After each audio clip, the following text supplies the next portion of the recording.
Sambil donan rorso buka bitu tikenen dua. Kepakasa sengani tarana balik ko chova, ersa da balik ko restara. Kepakasa sengani bakatawan kor ko chova. Sayan rawal ko kone bakatawa. Eusak siksumsa kana turangan ay tal-talang kasi. Siksumsa kana tal-talang. Nungku tabin do kaisa kana kabin kuah. Meuna tukunya altak sar balik kana bika me lakuduruma. Na nunggu me duruma na song ko ni junior moef. Na lamani balo tulibong ko centenary.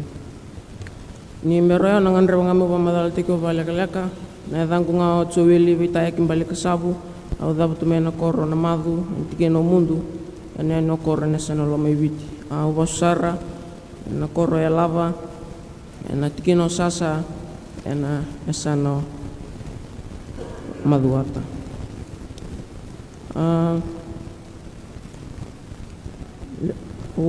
tomanda u dabotana nungu pambenaka ni selbeo nangauna me undur na kabini kuah me tukunya sar balik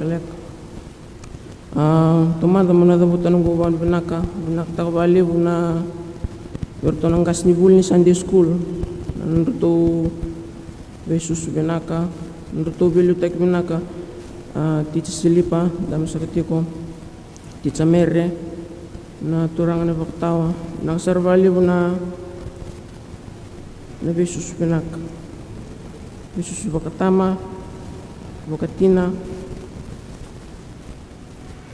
na lo maniambak sa sibi bakakena na tigo buniambak kongo na sabali buna ndau bibakan rit sakatiko na bising tam kitsara na bikami kimamindau bakadora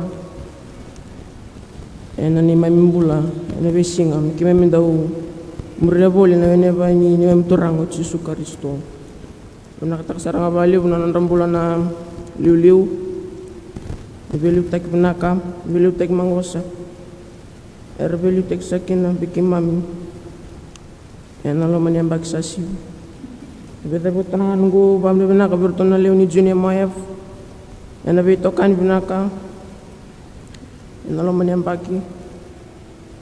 Sangan indo na ngaw na mendare dekin na me tumpo na WC kimem do bilman bulinga kimem do la kabat bulinga kasakali bukina nunggu pambenaka ena kabin kuah lebsar na kau me buli darawa ya ona wang madal tanga bida na kambimbi o me bulida matainga siko 6 bulan ni be maluai Aundo siyang soni chikin nungbulan ng bulan ni maluay.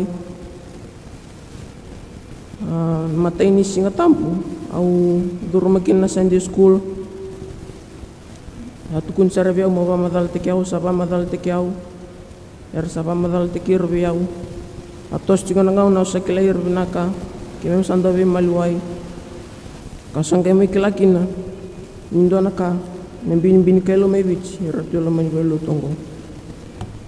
Ka sakali kina ba kumbinak enambula mesungkina mendau be maluai ndo talanga ndo nakando tikituni no kumbula na nambuli mamandua au saya mai dali besar na bono ndo lokino tamele be tabikina ndo kerio mundo le wili kana lesuni ndo nakano no ndo lombesi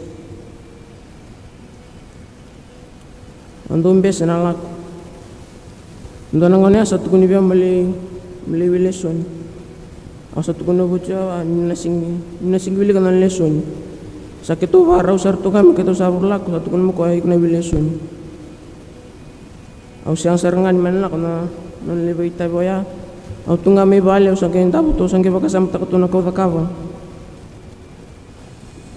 ena venre ni tevoro nre tu como lindur wala nga na vida nga namin simuli ka na lesson siyang sarangan ko tiyaw mulilot ka ando na bulile bu weekenda angone mendakuan nindo mamandua balet tukunan lu kana wasidi wat kini resolve ko no iyo ko koyandu na mandua te kiyaw kina nungu bosa na mandua te ko na lubine tamata nina lakumai na nani ukuku kene ukuku ni tamana kene nonre ukuku na ilo sisab-saba terus sa katalangana ngonongko una kerbe busot kiko tumbe kasona itaw-taw ni nunggu bosa tumbe kasona ibuki-buki ni bakarau nindaw reda siyang ni bakanin naglalumamuni nangan ramkina meuna kerbe busot sak Ciku sakana turang ni tal-talang kasi, ciku sakana turang na italay. Mendo sa katinga nunggu bosa na kami po sa kasakan kin.